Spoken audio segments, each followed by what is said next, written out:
Kami dari kelompok 14 Ilmu Kealaman Dasar.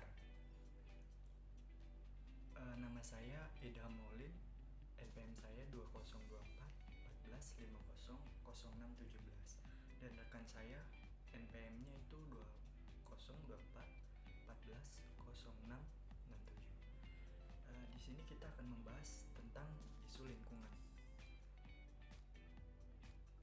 Isu lingkungan adalah suatu kondisi permasalahan lingkungan yang terjadi di alam sekitar dan mempengaruhi ekosistem bumi dan keberlangsungan makhluk hidup di dalamnya. Isu-isu ini bisa mencakup berbagai hal, mulai dari perubahan iklim, kehilangan anekaragaman hayati, polusi udara, air, tanah, hingga penebangan hutan dan limbah plastik. Di sini kita akan membahas tentang isu lingkungan, yaitu mencakup 3 tema. Yang pertama, isu lingkungan global. Yang kedua, isu lingkungan nasional. Dan ketiga, isu lingkungan lokal. Isu lingkungan global. Isu lingkungan global adalah masalah-masalah lingkungan yang mempengaruhi secara keseluruhan atau setidaknya memiliki dampak yang signifikan di belahan dunia. Beberapa contoh isu lingkungan global termasuk perubahan iklim, kerusakan lapisan ozon, polusi udara dan air yang meluas, dan kerusakan ekosistem. Isu-isu ini memiliki efek yang meluas dan kompleks dan memerlukan kerjasama antar negara untuk solusi bersama dalam penyelesaiannya.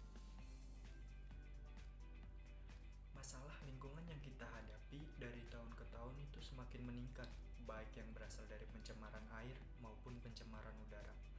Hal ini bukan hanya disebabkan oleh kegiatan industrinya, tetapi juga oleh aktivitas manusia dalam rumah tangga. Banyak orang kurang menyadari akan telah terjadinya pencemaran udara, padahal sekitar 15% kematian disebabkan oleh pencemaran udara. Pencemaran udara di kota-kota besar seperti Jakarta telah cukup memprihatinkan. Jakarta sebagai kota metropolitan dibebani oleh kegiatan transportasi yang cukup padat, yang memberi sumbangan bahan pencemar udara yang cukup signifikan. Demikian halnya untuk kota-kota besar lainnya. Pencemaran udara akibat gas buang kendaraan bermotor kurang disadari oleh masyarakat pada umumnya. Padahal, dampak dari pembakaran bahan bakar ini sungguh luar biasa dalam jangka panjang, seperti yang sedang dialami oleh penduduk di seluruh dunia dan terjadinya pemanasan global atau global warming. Yang pertama itu ada efek rumah kaca. Secara umum, efek rumah kaca diartikan sebagai proses naiknya suhu bumi yang disebabkan perubahan komposisi atmosfer, menyebabkan sinar matahari tetap berada di bumi dan tidak dapat dipantulkan secara sempurna keluar atmosfer. Pada dasarnya, efek rumah kaca merupakan fenomena alam yang wajar terjadi. Yang menjadi permasalahannya adalah fenomena ini berjalan begitu cepat yang dapat mengakibatkan berbagai kerusakan di permukaan bumi. Faktor utama yang memicu terjadinya efek rumah kaca adalah meningkatnya konsentrasi karbon dioksida (CO2) dan gas-gas lain di atmosfer. Peningkatan karbon dioksida (CO2) di bumi disebabkan oleh banyaknya pembakaran bahan bakar minyak dan bahan sejenisnya. Yang kedua itu ada pemanasan global. Pemanasan global adalah suatu peristiwa peningkatan suhu rata-rata atmosfer bumi secara berkelanjutan dalam jangka panjang. Penyebab utama pemanasan global adalah peningkatan konsentrasi gas-gas rumah kaca di atmosfer seperti karbon dioksida, CO2, metana, CH4, dan nitrous oksida, N2O, yang disebabkan oleh aktivitas manusia seperti pembakaran bahan bakar fosil, deforestasi, dan aktivitas industri lainnya. Dampak dari pemanasan global sangat beragam, termasuk peningkatan suhu permukaan bumi, perubahan pola cuaca ekstrim seperti banjir dan kekeringan, pencairan es di kutub utara dan selatan, kenaikan permukaan laut, dan gangguan terhadap ekosistem dan kehidupan hewan serta tumbuhan. Yang ketiga ada penipisan lapisan ozon. Penipisan lapisan ozon adalah suatu penurunan jumlah ozon di stratosfer, lapisan atmosfer yang terletak sekitar 10 hingga 50 km di atas permukaan bumi. Ozon ini penting karena menyerapnya sebagian besar radiasi ultraviolet atau UVB dari matahari yang berbahaya bagi makhluk hidup jika mencapai permukaan bumi dan jumlah yang sangat tinggi. Penipisan lapisan ozon terutama disebabkan oleh peningkatan konsentrasi senyawa-senyawa yang mengandung klorin dan bromin seperti CFCs, chlorofluorocarbons, dan halogens yang digunakan dalam berbagai produk seperti aerosol, pendingin udara, dan sistem pemadam kebakaran. Ketika senyawa-senyawa ini mencapai stratosfer, radiasi ultraviolet dari matahari memecahkan ikatan kimia mereka, melepaskan klorin dan bromin.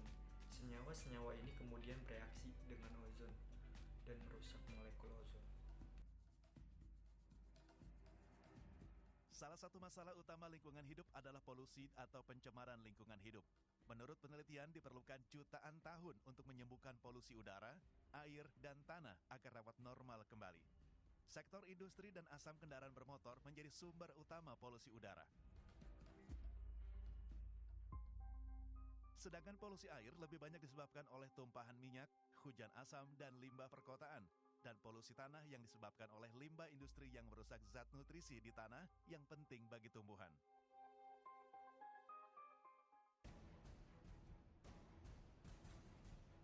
Selain polusi, pemanasan global juga menjadi isu utama lingkungan hidup. Sayangnya, sebagian besar pemanasan global terjadi karena ulah manusia seperti emisi gas rumah kaca. Efek dari pemanasan global sendiri menyebabkan meningkatnya suhu lautan dan permukaan bumi. Hal ini berdampak mencairnya es di kutub, kenaikan permukaan air laut, dan rusaknya pola alami musim yang menyebabkan bencana alam seperti banjir bandang, bahkan badai salju.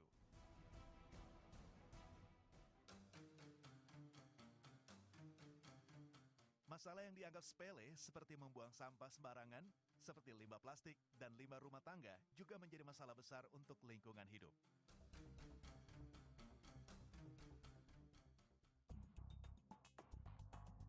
Tak hanya itu, limbah industri yang sering dibuang ke sungai juga menyebabkan ikan-ikan mati dan menyebabkan hancurnya ekosistem sungai. Polusi, pemanasan global, dan pembuangan limbah merupakan 3 masalah utama lingkungan hidup yang justru disebabkan oleh manusia, termasuk kita.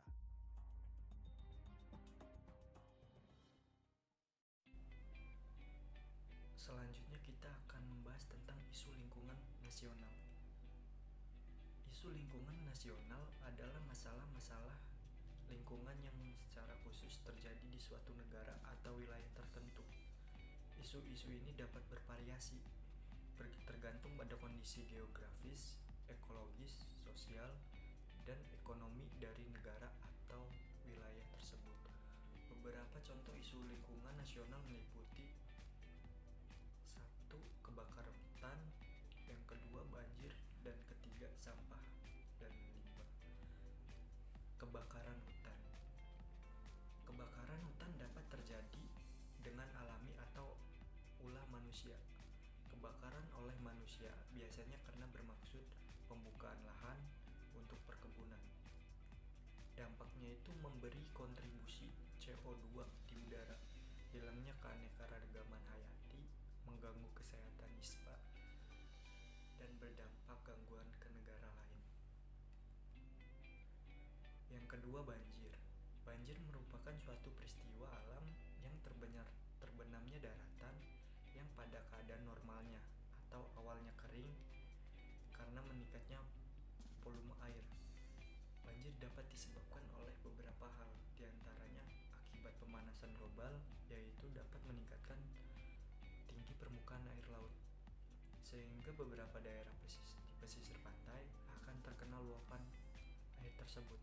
Selain itu, banjir juga disebabkan karena meningkatnya curah hujan dan tidak adanya saluran air yang baik dan cukup untuk menampung air hujan.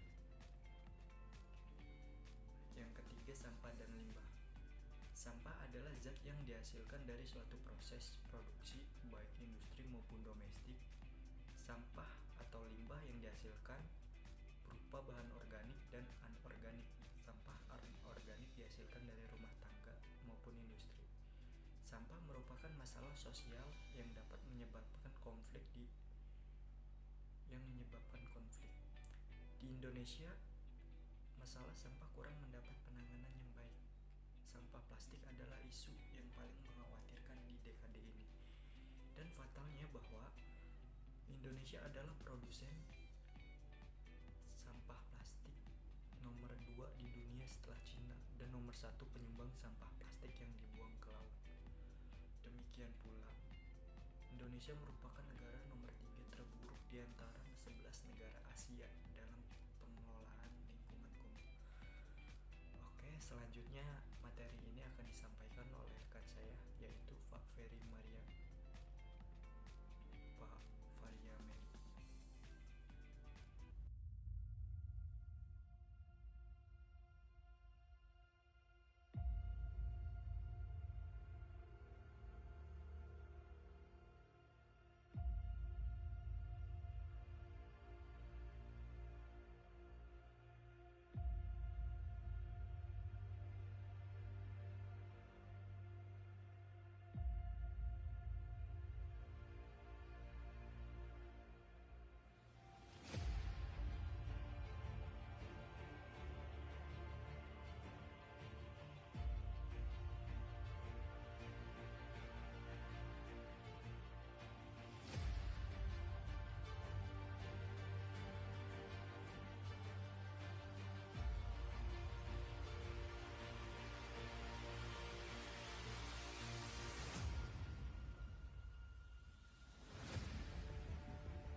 Isu lingkungan lokal. Isu lingkungan lokal adalah permasalahan lingkungan dan dampak yang ditimbulkan dari permasalahan lingkungan tersebut, mengakibatkan dampak yang dirasakan bagi daerah lokal.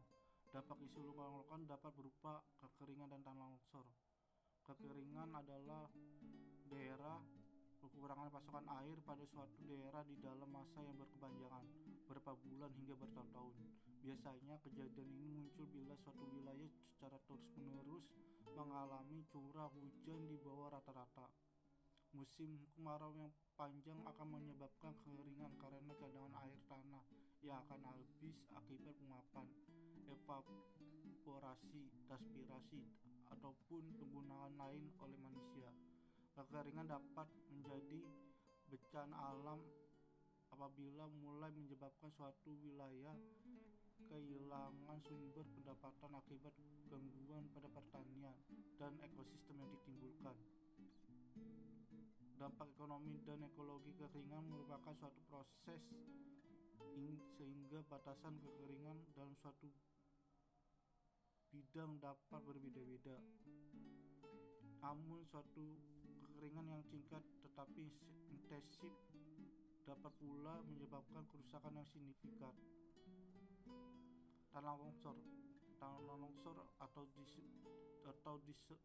sering disebut gerakan tanah suatu yang peristiwa yang geologi yang terjadi karena pergerakan massa batuan atau tanah yang berbagai tipe dan jenis seperti jatuh bebatuan atau gumpalan besar tanah.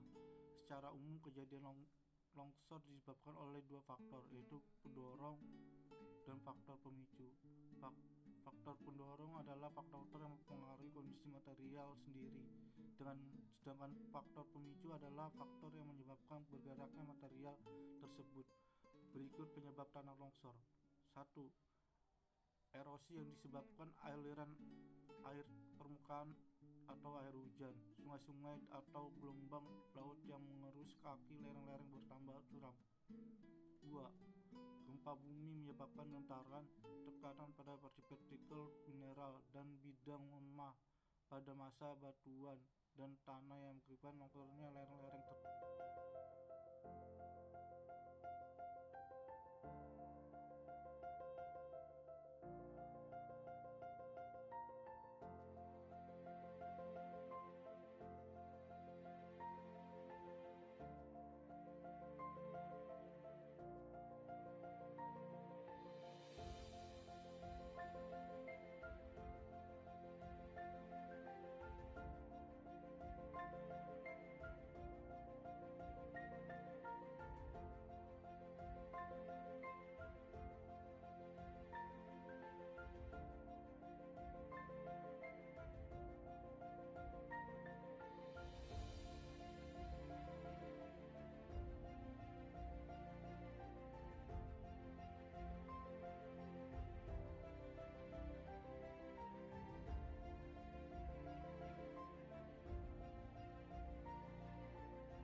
Jadi kesimpulan dan saran kelompok kami, kesimpulan pengolahan lingkungan menjadi hal yang sangat penting demi menjaga dan memelihara fungsi lingkungan hidup kita dan juga mencegah terjadinya perusakan dan pencemaran lingkungan.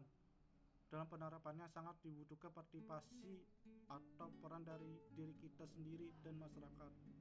Saran, kita sebagai manusia harus sadar tentang dampak dari kerusakan lingkungan tersebut akibat ulah kita sendiri. Dari mulainya menjaga alam di lingkungan kita demi berlangsungnya hidup kita, seperti membuang sampah pada tempatnya, mengurangi penggunaan gas CFC, dan melakukan kegiatan reboisasi.